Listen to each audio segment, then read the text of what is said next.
this ties in closely to what we are just talking about, like, with the divorce and you facing the stigma and all.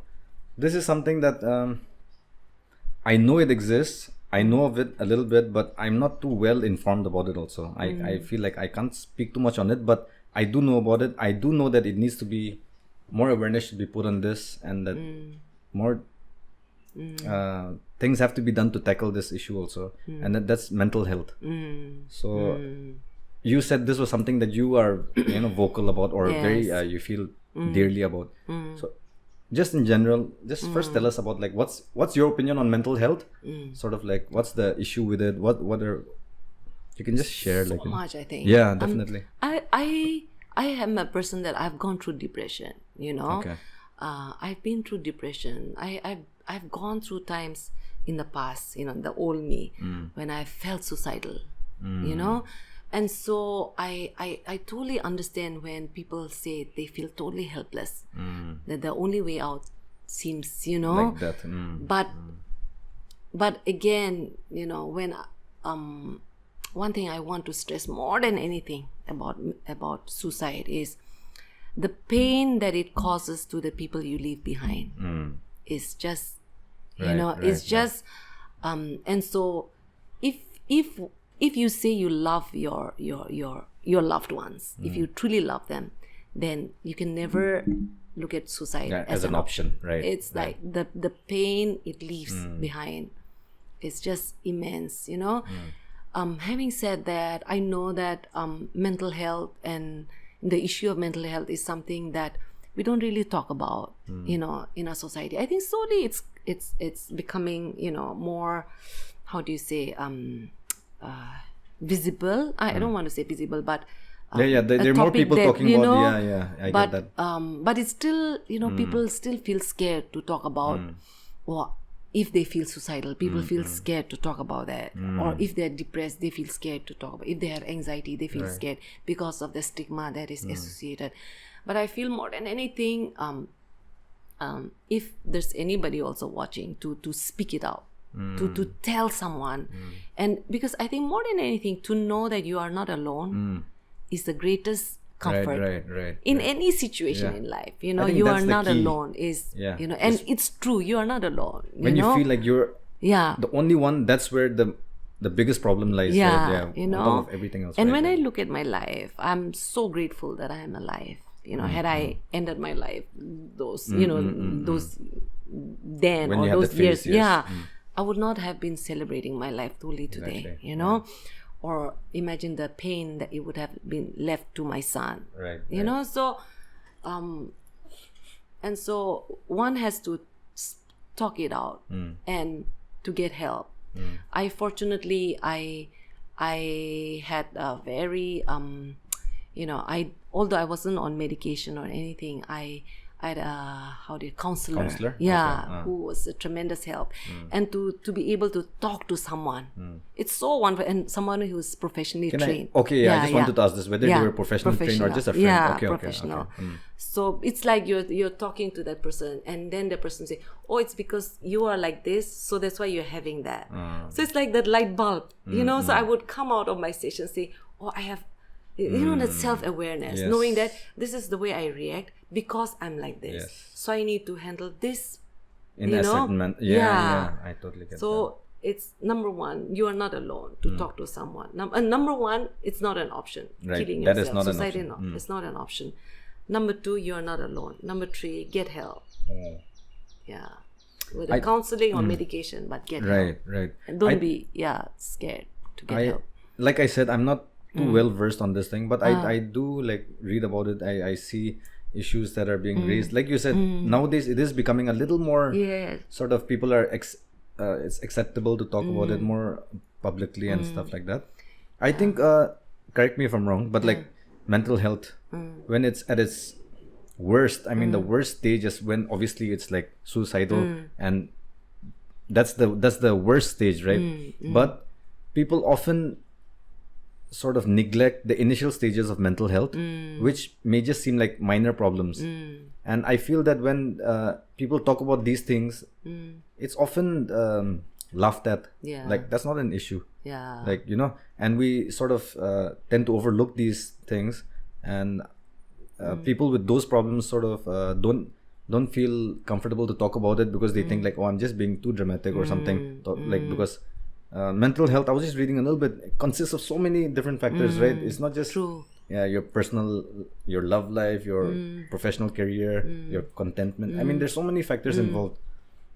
So do you think it's like that the earlier stages are just overlooked, and of course that's the most dangerous one when they've reached that level that they're contemplating suicide, but before that also there are so many stages prior to that when people are suffering like from mental health issues? Like, I don't know whether there are stages that I don't okay, know. okay, but I mean not categorically, Yeah, but just yeah, because but once you're like when you were at that rock bottom sort of stage, prior to that, what was the build up like, like, no, because it was I don't think also it just came yeah, suddenly. it's also like our response to, like I had gone through miscarriages, so I was already feeling down, right. so those kind of, so there can be some things that can trigger it, your hormone fluctuations, all that as well. Okay. So, or even women who have postnatal depression, women who have done scary things to themselves and their own children, after giving birth.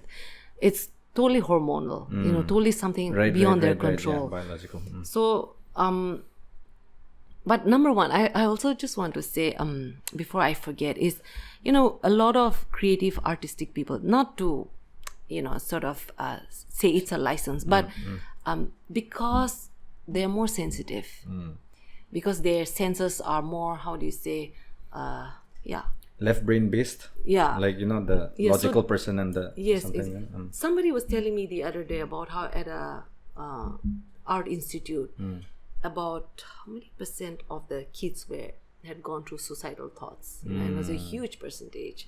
So I think it's more when a person is creative or artistic, that you feel it more. You tend to get affected more by things around you, by circumstances, by right.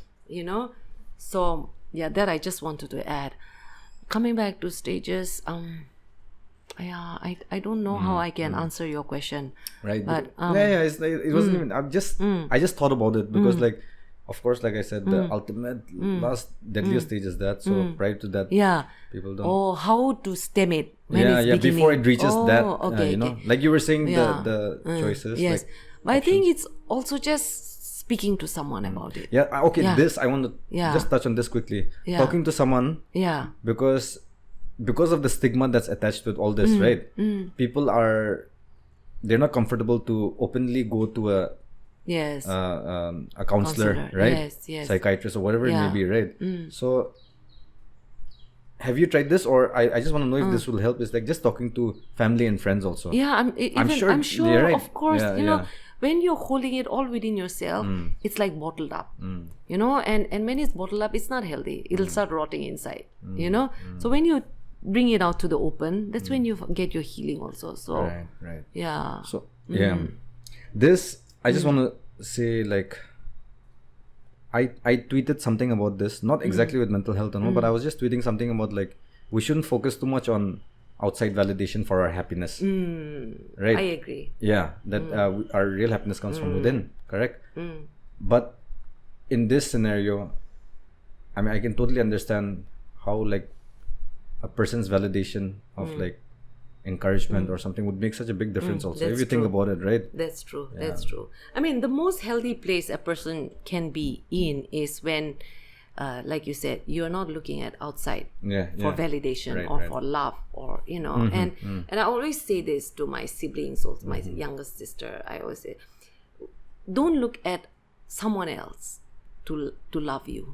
Love yourself. Right. Don't look at someone else to take care of you. Take care of yourself. I agree. Don't look at someone else to make you happy. Find your own happiness. That when you're able to do that, then you are in a good place. But if unfortunately for many reasons you are not able to do that, then you can always reach out to the ones who are closest to you for that, to get that, so that you can come back to that place of just drifting a little bit away, but on this topic, like I think with the rise and the huge boom of social media and how it's like it plays such a big part in our life. I know. I was just talking, with the editor about this in the sense, when you are not on social media, or let's say you're banned from social media because of whatever reason, like, a lot of people their accounts have been, cancelled because they said something wrong or whatever. It's almost like you lose your voice in this day and age. Yes. Imagine not being allowed to access Facebook, Instagram, Twitter, whatever it is. You'll feel like you are in a sense voiceless, right? But it's that huge, and so I feel like that validation thing, it's linked too closely with social media and the impact that it has on how people are doing things just for a like, or even for a comment for someone to say, I agree with you, or I support you, or that is becoming a dangerous trend. Like that outside validation is the weight it's holding is more and more and more, and the person's own value is going less and less, right?